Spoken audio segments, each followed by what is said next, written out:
मैं घर जाना चाहती हूँ, मेरे को घर जाना चाहिए ज़रूर। मेरे ऐसे सुनाई होनी चाहिए घर, मैं ज़रूर जाना चाहती हूँ घर अपने। मेरे बच्चे भी रोते हैं घर, इसलिए मेरी सुनाई होनी चाहिए। मेरे फ़ोन आते रोज के, मेरे घर में आदमी बीमार बहुत लाचार पड़ा है। मेरी इतनी सुनाई होनी चाहिए। मैं घर जाना चाहती हूँ। मैं पीछे क्या करूँगी घर जाके, जब मैं आदमी के पास नहीं जाऊँगी तो मेरे को घर जाना चाहिए। मेरे बहुत फोन आ रहे हैं घर, इधर आदमी बहुत लाचार पड़ा है, तो घर अपने आ जाए तो घर पीछे आएगी क्या है, क्या करेगी घर को। तो छोटा मेरे बच्चे भी घर में हैं, मेरे बच्चे भी फ़ोन करते हैं, मम्मी घर आ जाए, पापा बहुत बीमार पड़ो। मेरे को सुनाई आनी चाहिए, मेरे को घर भेजना चाहिए। मैं अपने पति के घर जाऊंगी पास में। किसी और को ले लो, और ले लो।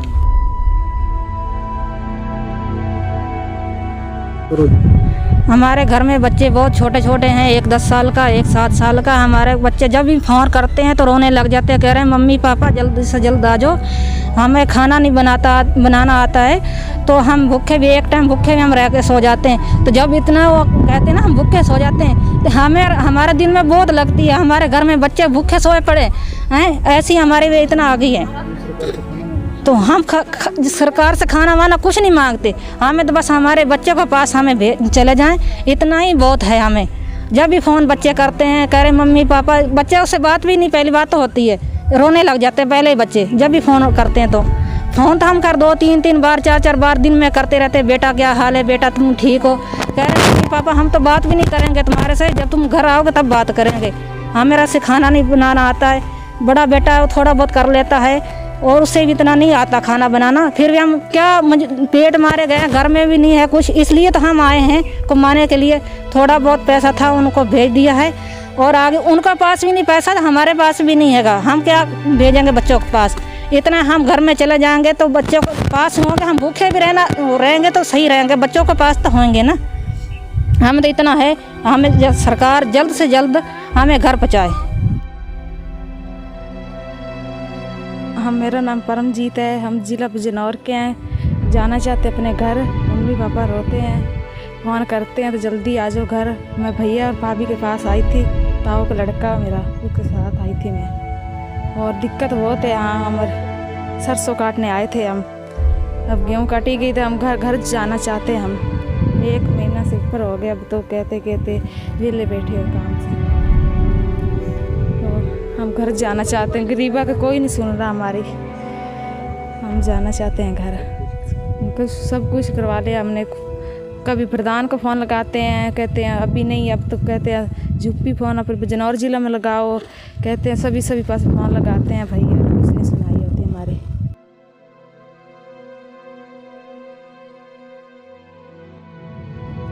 नमस्कार, स्टेट न्यूज़ हरियाणा में आपका स्वागत है। मैं हूं अमित अमन।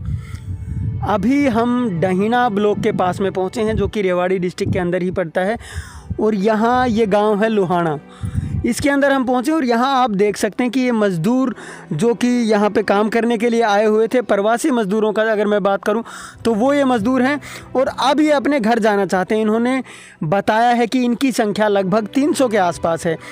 कुछ लोग उत्तराखंड से हैं इनमें, तो कुछ लोग इनमें उत्तर प्रदेश से भी हैं। अब इनकी कुछ समस्याएं सामने हैं, उनको जानने के लिए ही हम यहाँ पे पहुँचे हैं, ताकि सरकार तक इनकी बातें पहुँचे और इनके ऊपर भी कोई ना कोई इस तरीके का एक्शन लिया जाए कि ताकि इनको भी अपना जो घर है वो नज़दीक लगने लगे, या ये अपने घर पहुंच पाएँ। और इसी को जानने के लिए हम आज इनके पास पहुंचे हैं कि क्या क्या समस्याएं इनको आज यहाँ पे महसूस हो रही हैं, और ये अपने घर क्यों जाना चाहते हैं ये भी हम जानना चाहते हैं। क्योंकि लॉकडाउन का समय है, और इस लॉकडाउन में जितने भी प्रवासी मज़दूर हैं, आपने देखा होगा कि हर मज़दूर अपने घर जाना चाहता है। बहुत सी जगह आपने ये भी देखा होगा कि जहाँ रेलवे स्टेशन है या जहाँ तहाँ भी आपने देखा होगा, वहाँ भीड़ एकत्रित हो जाती है और उस भीड़ को कंट्रोल करना बहुत मुश्किल हो जाता है। लेकिन आज भी ये यहाँ पे ठहरे हुए हैं, रुके हुए हैं, इसी आस में आज भी रुके हुए हैं कि कोई इनकी भी सुध लेगा और उसके बाद इनको भी अपने अपने घर जाने का मौका मिलेगा। तो आइए इन्हीं से हम जान लेते हैं। माता जी, आप बताइए क्या आपके साथ दिक्कत यहाँ पे आ रही है और आप क्या चाहते हैं? हमारे दिक्कत तो बहुत आ रही है। हम दुकान से जा रहे ऑटो लेने, पुलिस वाला डंडे मार के पीछे भगा देते हैं। मेरे घर बच्चे 2 रो रहे, मेरे 2 लड़के हैं, उसको कुछ हो गया तो हम यहाँ क्या करेंगे? हम तो घर जाना चाहते हैं। माता जी कहाँ से हैं आप और आपका नाम क्या है? मामा का नाम माया बाई है और हम जा रहे बिजनौर से। जी बिजनौर से हैं। बिजनौर से जिले में। यहाँ पे रहने में और क्या क्या दिक्कतें आ रही हैं आपको? यहाँ पे कैसे नहीं रह पा रहे हैं आप? ऐसे हम खाना नहीं मिलता और सांप दिन में काट रहा था, बच्चों को सांप काट रहा था, हम कहाँ से जाएंगे? जब मुझे बड़े को सांप काट रहा था, हम कहाँ भागेंगे? जी हाँ जी। आपके पास यहाँ पे कोई खाना नहीं पहुँचाने आता है? कोई नहीं पहुँचाने आता। हम पिंड में गए ऐसे आटा लेने, उस पुलिस वाले डंडे मार के पीछे यहाँ भगाते थे। 15 दिन हो गए पुलिस वाले छोड़ गए हमसे। जब मुझे आज 15 दिन हो गए, कोई नहीं हमारी सुनाई कर रही है। ऊपर से ऊपर फोन कर लिया, किसी ने सुनाई दे रही। जी। तो और भी लोग हमारे साथ मौजूद हैं, इनसे भी हम जान लेते हैं, क्योंकि ये प्रवासी मजदूर आज उन कठिनाइयों का सामना कर रहे हैं जिनका कि इन्होंने कभी भी सोचा भी नहीं होगा। इन्होंने सपने में भी ऐसा नहीं सोचा होगा कि इनके साथ आने वाला समय इतना कठिन होने वाला है।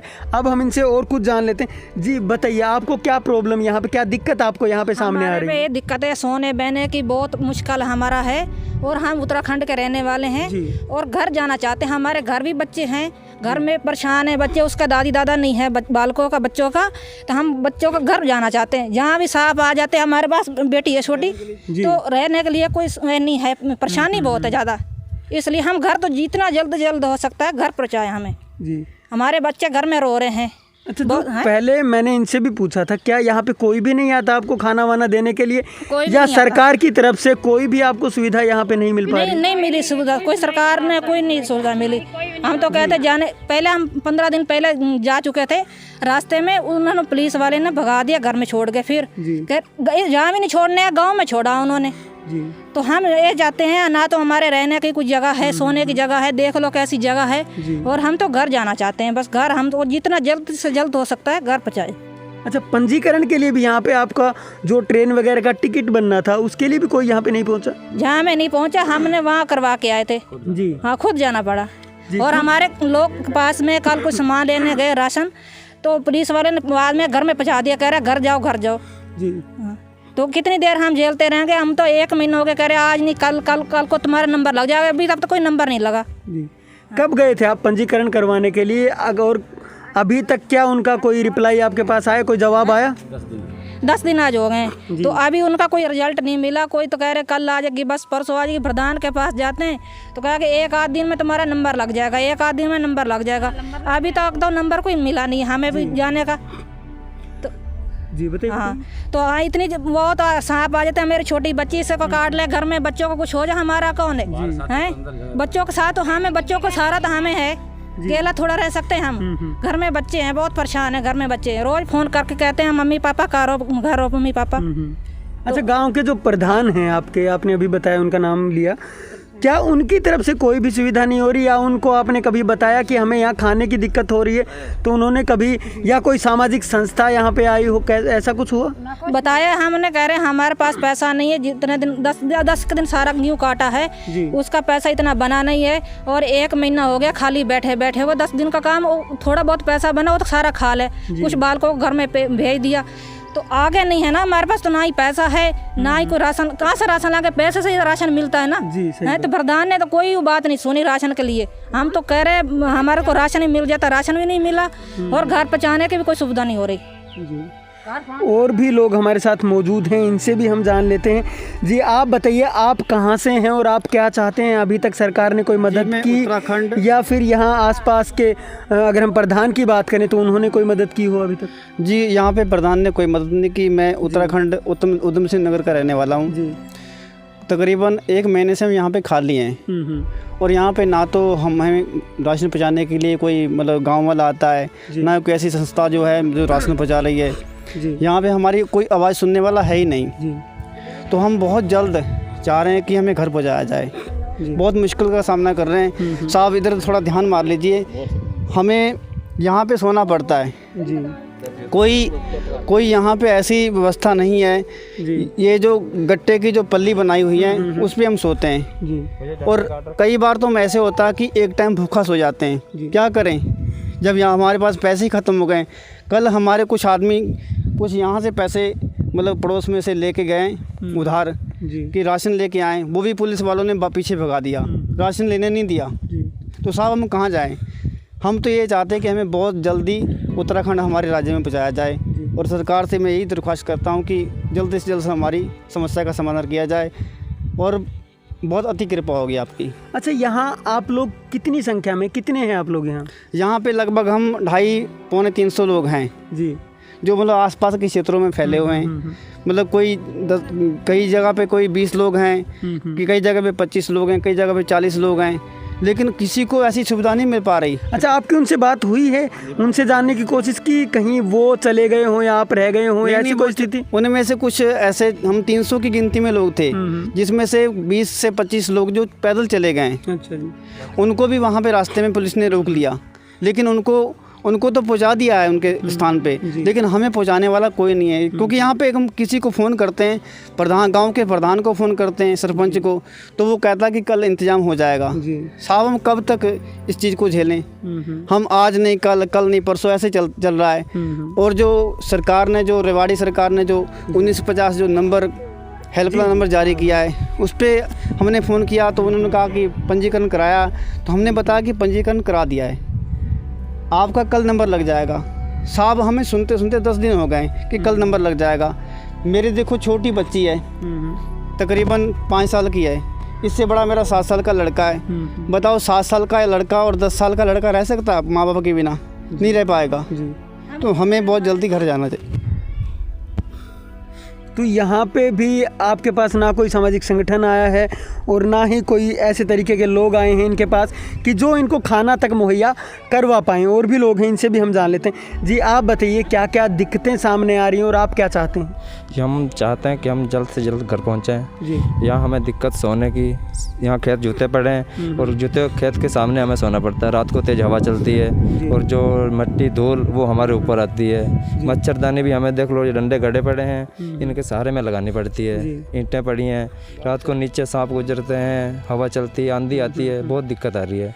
हम ये चाहते हैं कि जल्द से जल्द जितना हो सके हमें हमारे घर पहुंचाया जाए। अच्छा, आपका नाम बता दीजिए और आप कहाँ से हैं? मेरा नाम शमशेर सिंह है और मैं जिला बिजनौर से हूँ। तो आप देख सकते हैं इन लोगों के अंदर ज़िला बिजनौर से भी हैं काफ़ी लोग, और उत्तराखंड से भी हैं, यूपी से काफ़ी लोग हैं।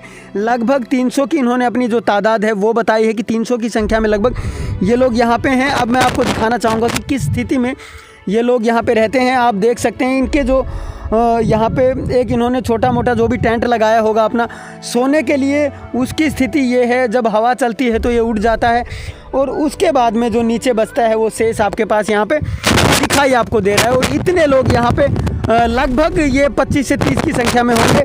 सबको यहीं पे रहना पड़ता है, सबको यहीं पे सोना पड़ता है, और खाने के लिए जो जितनी भी दिक्कतें इनके सामने आ रही हैं वो तो आप देख ही सकते हैं।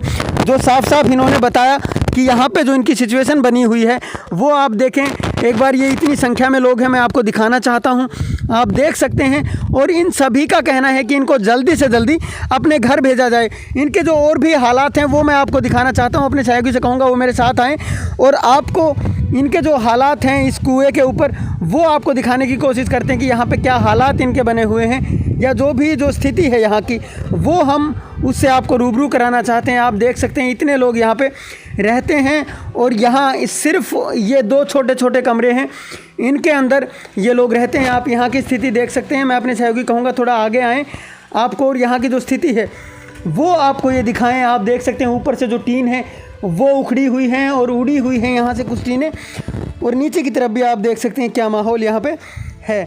अब मैं अगर दूसरी जगह की बात करूँ तो आप यहाँ भी देख सकते हैं कि यहाँ वो आपको दिखाई, यहाँ आप देख सकते हैं कि इनके जो कुछ कपड़े वगैरह हैं वो यहाँ पे गिरे हुए हैं।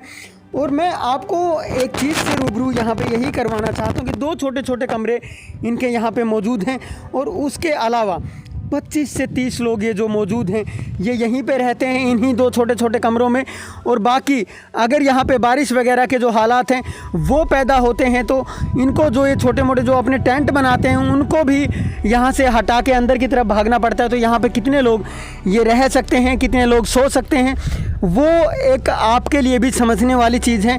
लेकिन यहाँ बिल्कुल खुले आसमान के नीचे पहाड़ों के अंदर ये रहते हैं, और पहाड़ी ये एरिया है आप मेरे पीछे की साइड देख सकते हैं जो लुहाना गांव का ये एरिया है, ये बिल्कुल पहाड़ी एरिया है इधर, और यहाँ पे रहते हैं लगभग 300 की संख्या में ये लोग हैं, मैंने आपको पहले भी बताया। और अब इस भयानक स्थिति के अंदर ये रहते हैं। अब लॉकडाउन लग चुका है, सभी अपने घर जाना चाहते हैं, अपने बच्चों के पास जाना चाहते हैं, और उसी स्थिति में ये लोग वहाँ पहुँच के अपने बच्चों को भी वहाँ पे उनके साथ रहना चाहते हैं। तो आज की जो स्थिति है वो आपके सामने है, और इन लोगों का जो हाल है वो आपके सामने है। आप देख सकते हैं ये यहाँ पे हमारे साथ ये लोग मौजूद हैं, और यही वो लोग हैं जो अपने घर जाना चाहते हैं। 300 की संख्या में बार बार आपको बता चुका हूँ कि 300 के आसपास की इनकी संख्या है, और ये यहाँ पे रहते हैं। इन्होंने बाकायदा बताया कि पंजीकरण भी अपना करवा चुके हैं, लेकिन 10 से 12 दिन उन चीज़ों को बीत चुके हैं, और इनके पास उसका कोई भी जवाब अब तक नहीं आया है। तो इनकी जो स्थिति है वो बिल्कुल दयनीय बनी हुई है। जो अभी कुछ कमाया था उसको ये खा चुके हैं, और उसके बाद जब ये इन अपने सामान को जो भी इन्होंने ख़रीदा उसको खा चुके हैं, उसके बाद में अब स्थिति ये आ चुकी है कि भूखों मरने तक की नौबत इनके पास आ चुकी है। तो सरकार से भी यही आग्रह ये लोग कर रहे हैं कि इनको जल्दी से जल्दी अपने घर पे भेजा जाए, ताकि ये वहाँ जाके अपने आप को कुछ थोड़ा बहुत सुरक्षित महसूस कर सकें। क्योंकि हर जगह से, हर ज़िले से, हर राज्य से दूसरे राज्यों में जो ट्रेनें हैं वो जा रही हैं, जो बसेज हैं उनको चलाया जा रहा है, ताकि इन लोगों को अपने घर पे पहुंचा दिया जाए। तो ये लोग जो कि कहीं गिनती में नहीं थे, या अगर मैं कहूं कि सरकार की आंखों से थोड़ा दूर थे, इनको भी एक तरीके से साथ में लिया जाए और इनको भी अपने घर पे पहुंचाया जाए, ताकि ये लोग भी अपने घर पे जाके एक सुकून की ज़िंदगी है वो जी सकें। क्योंकि यहाँ पे तो आप इनका सुख चैन सुकून देख सकते हैं किस तरीके से उड़ा हुआ है और किस तरीके से यहाँ पे रहते हैं। सरकार से इनका यही आग्रह है कि इनको जल्दी से जल्दी इनके घर तक भेजा जाए। मैं अपने सहयोगी रोहित के साथ अमित अमन, स्टेट न्यूज़ हरियाणा। हम हैं MDS कॉलेज ऑफ एजुकेशन। आपने सुना ही होगा, एक राष्ट्र का निर्माण उसके अध्यापक करते हैं, हम तैयार करते हैं उन्हीं राष्ट्रीय निर्माताओं को।